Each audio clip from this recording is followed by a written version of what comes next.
From the Vision Pro home screen, our user will utilize the gaze and pinch gestures to operate the product, navigate into the WavesXR icon.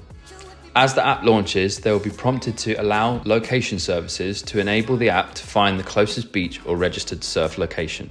Once that location is confirmed, the chart interface will populate with the current weather and surfing conditions at that beach. These are shown as interactive widgets consisting of key elements in weather and coastal forecasts, which avid surfers are already accustomed to. The default hierarchy of elements reads from left to right, with a graph of the daily tide spanning the full width across the top of the window. The first widget on the left shows the average highs and lows of the recorded wave heights at the present time.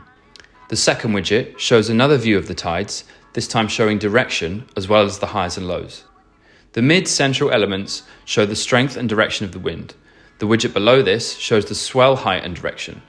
The compass elements for both are set by default to their true orientation, and these can be adjusted later as the user interacts with the app. The file widget on the right shows the closest registered surfing location to the user, giving a small overview of the conditions at that exact time of day. These overviews can fluctuate throughout the day depending on the conditions. The timeline sits at the footer of the interface, showing a 24-hour period, and the current time is highlighted with a dial. Each component has color-coded references to match the quality of the conditions they represent. These work as a traffic light system, with red being the poorest and green or dark green being the best.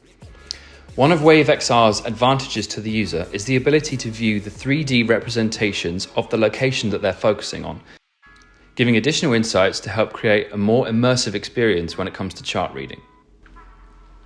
The map is fully interactive, allowing the user to set the orientation to that of their own or to browse through to see other locations to surf. Looking at this particular interface, most of these widgets are coded red, yellow, or orange. This would suggest to our user that the conditions at this particular beach at this time don't look too good. So the user can choose to scroll through nearby locations to find out if there are more favorable conditions at neighboring spots. As the location is changed, the corresponding weather components update to match that of the new location, along with the location movement of the 3D map in real time. The conditions at this selected beach look to be okay, as judged by the green overview on the right, but the high tide and onshore winds don't look too favorable. Using the timeline at the footer, the user can utilize the gaze and pinch interactions to manually scrub through the timeline to see how the forecasted conditions could play out at this beach throughout the day. This is then backed up by a notification overlay confirming this notion. As our user scrubs to their second point in the timeline, all the forecasting widgets turn aqua and green, showing that this probably will be the best time to get into the water on this particular day.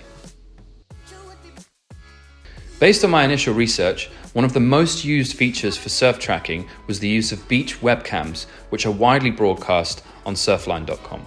As the user interacts with the feature, the live webcams are displayed for the particular beach that they have been exploring.